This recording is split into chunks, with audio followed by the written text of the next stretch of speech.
Good morning mga boss.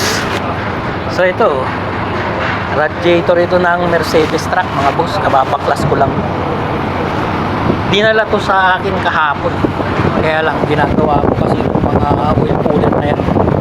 Kaya hindi ko nabigyan ng pansin.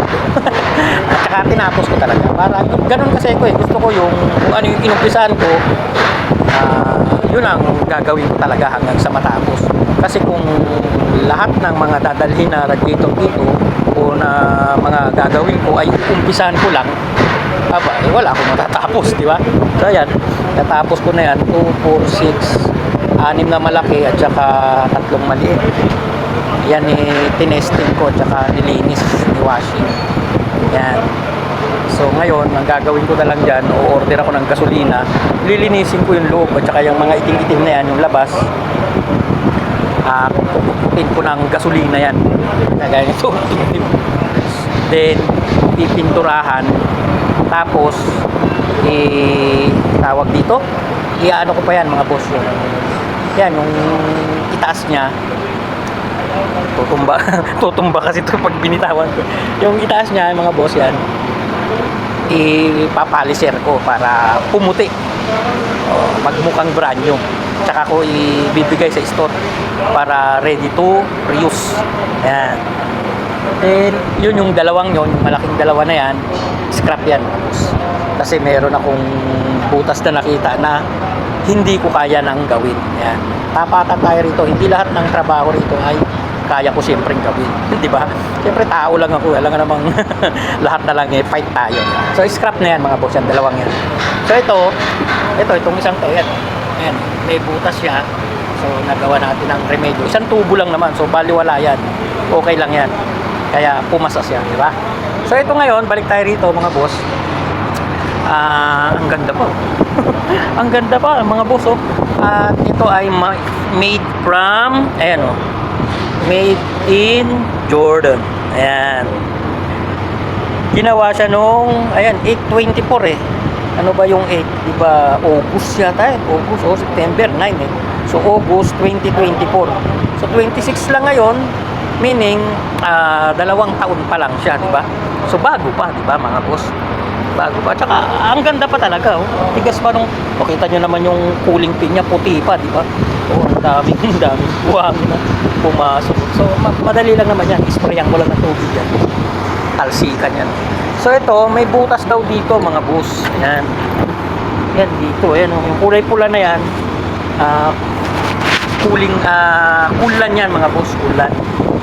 Yan, talsik ng kulan yan. So, titingnan natin kung saan yung butas niya. Testing natin yung area na yan para malaman natin kung saan yung butas bago natin i-washing. Kasi baka ang butas nito ay sa tangke.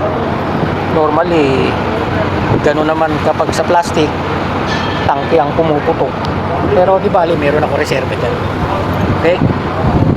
So, ayan yung kanyang bracket at accessories. Ayan, pinagdal ko ba. So, ngayon, testingin natin mga boss. Ilalagay ko lang siya roon. I-update ko kayo at wala akong cameraman eh. Pag binitawan ko to, babagsak to, lalong lalaki ang aking gagawing problema rito. Di ba? Saglit lang, i-update ko kayo. So ayan na mga boss, na saraduhan na natin yung dalawang pipe nya, inlet tsaka outlet. So testing na natin mga boss. Ayan, nakakabit na yan, wala pang hangin. Gusto ko sabay tayong malalaman. Yan, lulubog ko lang mga boss. Doon sa ibaba yung area na may butas daw, oil cooler yun, pinasok.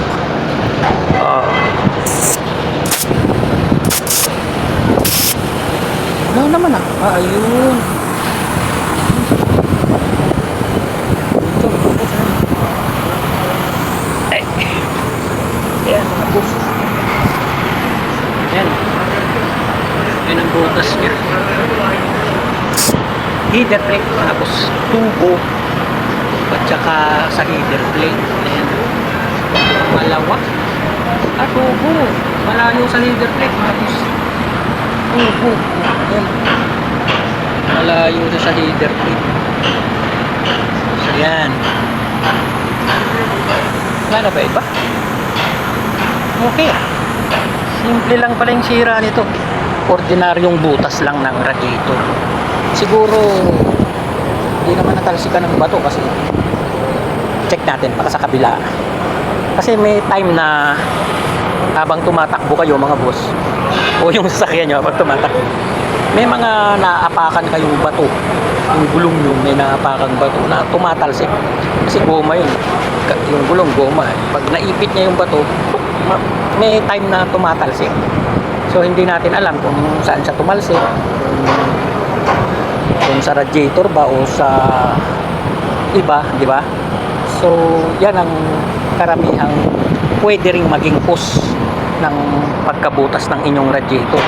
Kaya kapag yung tumatakbo kayo sa batuhan, eh huwag nyo nang bilisan nang sa ganun tumalsik man o makaapak man kayo ng bato at ito ay tumalsik, eh hindi malakas yung pagkakatama nito kung sa radiator man tumama siya, di ba?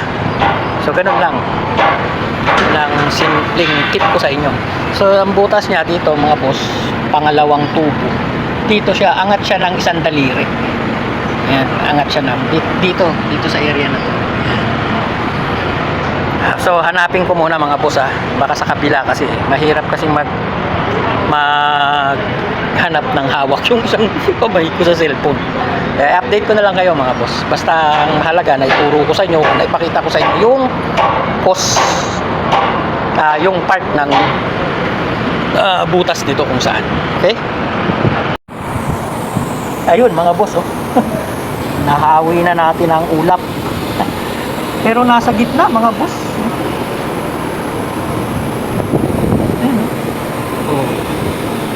Ayun, may bumubula pa rin. Nasa gitna siya. Dito o dito. Hindi makita eh.